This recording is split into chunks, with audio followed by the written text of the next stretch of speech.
I think one of the most interesting things I've learned from you in your content is just that you don't actually have to have $100,000 to buy a $100,000 business, which is just like kind of, I think it's probably the big unlock that no one knew.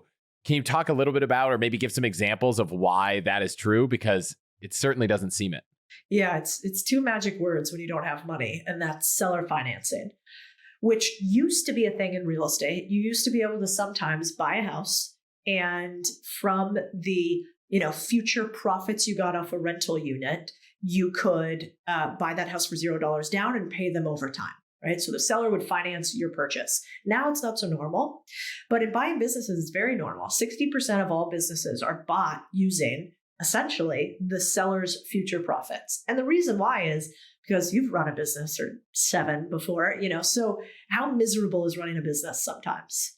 It's tough, right? And so for a lot of these sellers, they've been doing this for 10, 20, 30 years, that at some point they're ready for the next thing, even if it's a profitable business, but they're stuck in it because unlike a job, not everybody knows how to exit a business. Everybody knows how to leave a company. Not a lot of people know how to sell their company. Not a lot of people know you can even sell your company. And so there are a ton of sellers out there who are trapped in their business. Most of these sellers do not have enough cash for retirement. More than 70% of them do not have a transition plan for the next generation to take over or somebody else to take over. And so you come in as a little bit of a solution for that. And how that works really quickly, for instance, like I always use this one deal because it was one of my smaller deals in the beginning, is I bought a laundromat for like $100K a year that did $67,000 in profit. And so that's a 1.5 roughly X. And 1.5x the profits of the business is how you value these for everybody listening. And so I buy this laundromat, but I don't use my own cash to do it. I tell the seller, over a 3-year period, I'm going to pay you back from the profits of the business to take over your business. And at the end of 3 years, great, you have your full 100K. And at the end of the 3 years, I own the business outright. And this is very common. And I would say it's not always common you get 100%, but it's more common than people think. So a business costs $100,000. The business is making enough profit to pay for that. Like, why is this a good deal for the seller just to get out? It seems like a great deal for you because the business pays him back with the profits. You don't spend anything.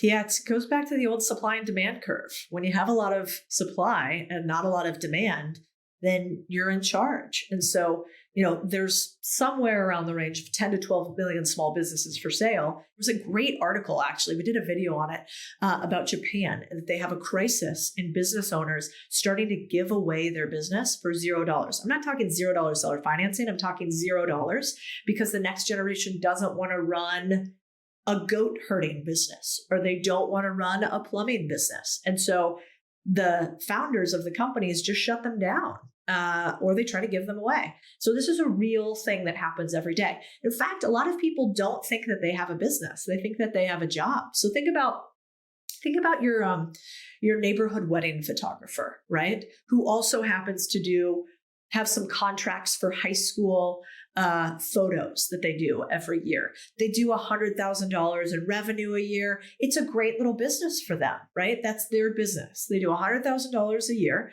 And when you take out their salary, which at this point they pay themselves the full amount, but let's say you take out their salary of like $60,000, $70,000, that leaves $30,000 to $40,000 profit.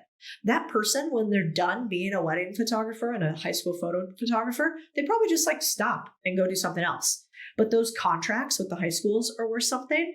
That residual revenue is worth something. Their gear is worth something. Their website, the SEO that's built up. All of these jobs have inherent value to them. And it's just that a lot of people, there's a big mismatch. And it's one thing we're working on. I'm trying to build right now, which I should talk to you about. But I'm trying to build right now a better mousetrap, because there's something called Biz Buy Sell, which is like the Zillow or Redfin of small businesses to buy, except it's awful. It's like bad UI, UX, a bunch of garbage on there. The financials aren't clean. They have business brokers that never respond to you. It's not a great site, but it's the best of all of the bad, right? And so we're trying to figure out how to build a marketplace where sellers can come and trust that there's going to be non-looky-loo buyers on it, and we can sort of normalize the information and pair the two. But there's not a lot of that right now. So that wedding photographer can't find you, the young new photographer that would love to buy that business because you, the young photographer, are just thinking, oh, I'm just going to go start my own, as opposed to what if I could buy it? What if I could, instead, when I graduate dental school, what if I could buy somebody's practice and I could give them an annuity in retirement, but I get to start that. Instead, people just retire. I think buying small businesses is the next real estate. And in 10 to 20 years, it will be completely commoditized and normalized in a way that it is not today. But until then, there's a lot of opportunity. If there's not a platform to do it, is it knocking on doors? Is that how you find these businesses in your local community? We started one company. Well, actually, we bought a company. I bought a company called BizScout, bizscout.io, and that company sources off-market deals. And so basically, if you want to buy a car wash in your geographic area, it pulls together all the data from Yelp and Google and business listings and pulls them into one location. Also cross-references that with PPP loans, so you can try to get to who the owner is in your location. And maybe needed some help, and so might be more likely to sell now. And then also pulls this list of proprietary deals we have from having this big audience. So BizScout is the one that we want to build off of. It's what I use right now. I think the best way to buy a business is different than buying a house. It's almost like buying a house back in the day. Before realtors, you would be like, oh, my friend Sally's selling. You want to get into the neighborhood? Like, you should talk to Sally, right? That's like foreign to my generation. Like, we can't even imagine you just buy houses on word of mouth. What's wrong with you people, right? But that is actually the best way to buy a small business, is to build up your network, or do what I call a personal P&L review, where you look at all of your expenses and you see which CEOs of those companies you could actually get to. And you start nurturing relationships and saying, oh man, you guys produce my podcast, at All the Hacks.